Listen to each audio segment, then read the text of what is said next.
Hi guys, I am at a corner of the street today. As you can see, this is a little alley with, it looks like a food place. It's not a restaurant guys, it's just a street vendor. And it's Ricky here. Hi guys. As you can see, we are sitting at a little chair, little plastic table. And we are about to get this very significant dish of Saigonese. I am Saigonese, I am Vietnamese, and I am based in Saigon. I was born and raised here, and this is one of my culture. And this dish today we're having is Tiếu Gõ, and Tiếu Gõ is it's been in Saigon for many years, for 100 years, and it have a thick history in it, and I want to show you guys today. Dạ cô ơi, cho con một tô Hoàng Thánh với lại một tô mì khô, mì hủ tiếu khô. Dạ, ngồi đây. Dạ, một tô Hoàng Thánh.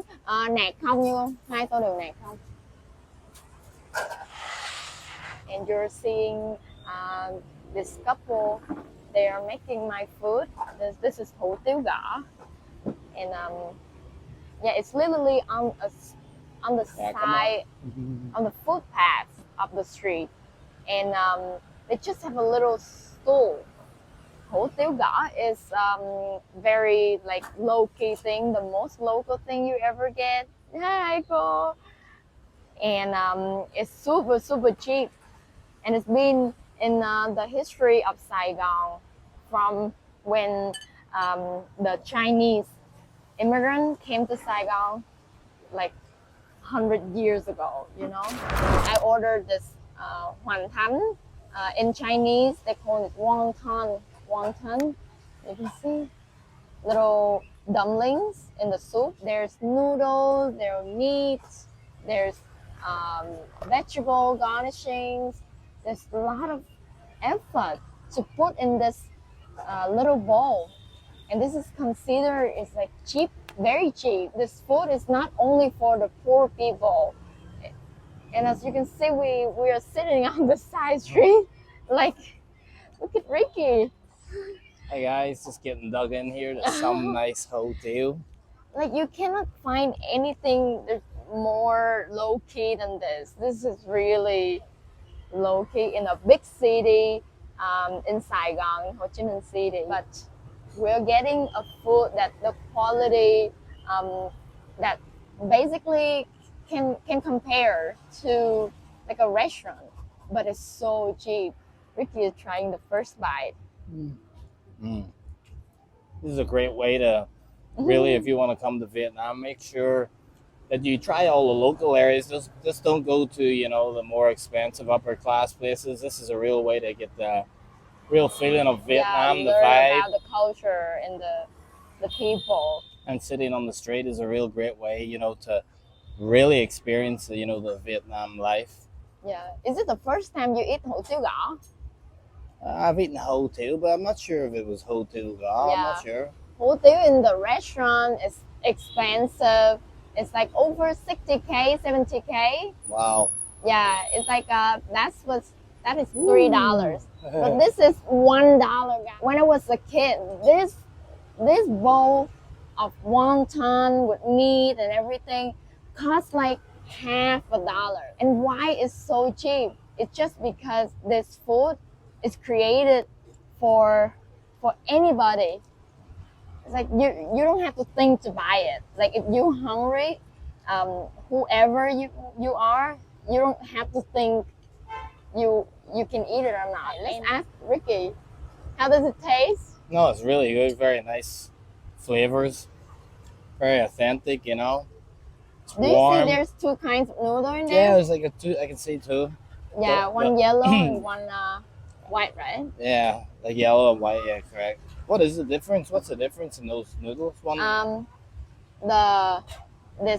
This hủ tiếu noodles is white, we call it hủ tiếu, and the yellow one we call mì. And you have a little soup, very hot soup, and some lamb. I'm gonna try my. Let's see what else they have in here. We have some chili. Wow, it's like $1. What can you get with soy sauce? This is chili paste. Yeah, very spicy. The filling inside is pork, shrimp, and some vegetables. Tastes really good. Oh my god, this is a great food for hungover. Yeah, especially if you have the broth. But mine's is the dry hotel noodles, right? Mm-mm. I didn't get any broth in mine, so but the broth is definitely really clears your head, right? All because it's cooked and what else Yeah. cooked in the bone and how else? What else do they cook that In the bowl. No, Yeah, the the broth. broth. So it's very complicated dish. It looks simple but very complicated. To be able to make the broth, clear broth, is they have so like very good technique to make that. Make from bones, meat, and I believe maybe some vegetables. I never have this in anywhere in the world. This is one of the best, uh, the best comfort things ever to me. Look at this. The soup, the broth is so clear. It's rich flavor. The wonton is like so soft inside, and it's a perfect size. Also some bean sprouts, some vegetables. Yeah, wholesome, so wholesome. When I was a kid, this is what you get when you have a like a reward when you do something good. You in the midnight, you're so hungry. You ask your parents, "Oh, I'm so hungry," and then you go over outside of the alley. So in Saigon, we most people they live inside the alley because this is a big city, house after house right next to each other, as you can see, and the population very big. We only can afford to live in a small place, and this food hủ tiếu gõ show up in every neighborhood in Vietnam. Every neighborhood there will be a stall, and to be able to have the stall, they don't have to pay for a shop, a place, and it's low cost fun. They don't need to have a lot of money to sell hủ tiếu gõ. So the people who sell hủ tiếu gõ, they mostly from the province of Vietnam. They come here just to make a living because the province is so hard to live there, the weather, and so hard to have a better education for the children. So they come to Saigon, come to the bigger city, Ho Chi Minh City, to make a living, to raise their child, to put their child to school. They work hard, and they work so hard, and they make these beautiful dish to sell on a little corner. I don't think they make any profit, so much profit in it. Maybe it's just enough to live on and hope for a better future for the children. How are you so far, Ricky? I love it. Like, to be honest, guys, these plastic chairs, this hot bowl hotel and the noodles, and sitting on the street on a wet, rainy night in Saigon, Vietnam, is just something amazing about it. You know, when I came to Vietnam, this is what I love. This is a real way to experience, honestly, the real culture. Most foreigners will come to Vietnam. Not all of them. I'm not saying all of them, but a lot will still just continue to go to all the fast food restaurants like the McDonald's they have, and the higher end restaurants are more expensive. But to be honest, if you really come to Vietnam and you truly want to indulge in the Vietnam culture and learn about how it feels to be in Vietnam, you need to go to the streets, the alleyways, sit on the corner on a wet, rainy night, get a bowl of pho teo, and just get stuck in it. And to be honest, the quality, guys, I'm being honest, like this quality is really amazing. And I've eaten hotel at more expensive like restaurants that are in a building, like, you know, and this is just a little street food one that's cooked on the side of the street. and the quality on the street, actually the taste, I don't know why, but the taste is way better than the expensive restaurants. Now you see what I mean, right?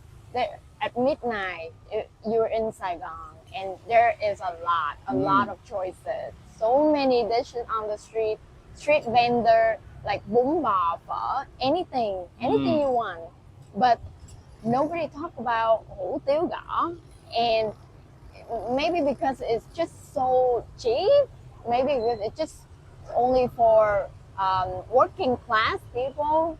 No, actually, no. It's not fair, right? It's not fair for all the to compare to all the food in the restaurant. That Yeah. they make so much money, and here people they make this food with like less than $1. That's what I mean. It's like, you think because you're going to a more expensive restaurant, you might pay triple the price, double the price, and the quality. It doesn't mean that just because the price is higher, the quality is better. Actually, the quality on the street, the flavors, however they do, it's way better than the higher priced restaurants. So get stuck into the alleyways, get in with the locals, and when you come to Vietnam, this is how you really feel the true Vietnam.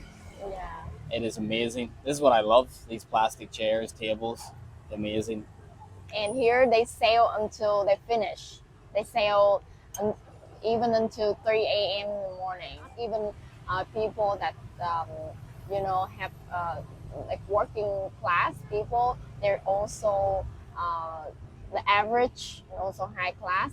This is just so significant, and I'm so happy that from I was a child until now, this food is still the tradition of this food and the culture of this food is still here. Like there's still, this is the owner.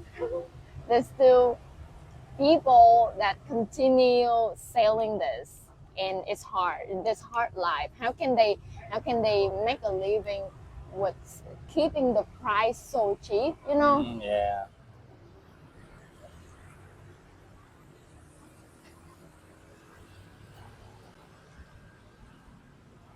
Cô ơi, con video cô làm nha cô. Video cô làm nha. Cô làm cho con đem về một phần hành thánh thịt nữa giống vậy. Dạ có thịt luôn. Dạ. Một phần là bao nhiêu vậy cô? Có thịt là 30 thôi. Dạ có thịt là 30. Dạ.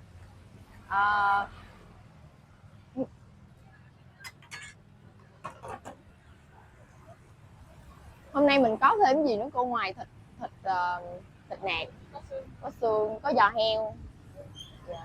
There's a lot of topping guy on the top of the soup, either meat, pork, and there also bones, and also like most Vietnamese love this one, but I don't think foreigner can try it. It's pork feet. It's a very good food for Vietnamese. Pork feet, giò heo. And here, as you can see, she is having a big boiling pot. It's very big. It's keep boiling all the time. It's constantly boiling, so that's why it's very clean, because all her food will always have to go through a boiling water. So she washed with boiling water all the noodles, all the vegetables, bean scrap, everything is so clean. And here, as you can see, the bone, that's the bone soup. Did you see the knuckle?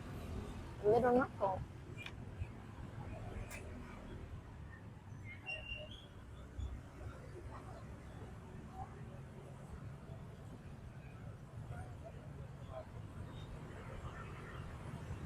And this food is origin from Chinese immigrant. They bring it to Vietnam, and then it's a combination when the Vietnamese and the Cambodian at that time they adopt this kind of food from the Chinese, and they change the recipe, and right now it suits with the taste of the Vietnamese. So this soup is not only something like a food. It's just not a dish, but it's also like a whole history and cultural significance of Saigon, and because Saigon is a place for all immigrants from Chinese and Khmer people, Cambodian and Vietnamese. Trời ơi, là gánh cái gánh này là nuôi 3 người. nuôi mình xong nuôi 3 đứa đi lên đại học luôn. Trời ơi, giỏi quá. Oh yeah, wow. Giờ cô con còn ở đây không? Còn ở đây hay đi đâu không? Con có 2 đứa nó còn ở đây nó làm với cô. Dạ. Đi làm nó có việc nó làm. Dạ. Cái chữ đó lấy chồng. Trời ơi. Năm 2002 vậy. Wow. I just spoke to the lady, the seller, and she told me about her story. She's been selling this for 23 years, and she from this business, small business, but she has raised 3 of her children. She came here from Quảng Ngãi, like a province in the central Vietnam, where the people there are very poor, and the flood, the weather there is so harsh on people, so they moved here. And she, because of Hủ Tiếu Gõ business, she can raise her children. And right now they've just finished their university. And can you believe things can make a living for people that have a dream, have an education for their children? Actually, as you can see, like she is. It's raining right now, so her stall is underneath someone's shelter. But if you want to try or experience Hủ Tiếu Gõ in Saigon, you can find it anywhere in the local area. In any alley, you will see a little stall with no sign, like no place to, not a shop, not a restaurant, and the chair that only have some little chairs, some little plastic table on the side street, and it's easy to find in local areas. Every neighborhood, at least one store of Hủ Tiếu Gõ. That's how Saigon is, guys. To try it right now, I am at this area called Ngô Tất Tố, Binh Thanh district. You can find her on the street. And I hope you can have this experience. There are more customers come to support her, this couple, and see, guys, these people come get out from a car. Just get out from a car. This is not just like cheap food for cheap people. No, it's for everyone. And it's just the culture that makes this Hủ Tiếu Gõ is so cheap. It's not about the food, guys. All right, guys. I hope you like that street food experience. And like I said before, if you're ever in Vietnam, make sure to check out the local areas. They're the places to be at if you really want to get the real feel of Vietnam. And if you guys like this video, make sure to hit that subscribe button, like, and turn on notifications, and follow us for more.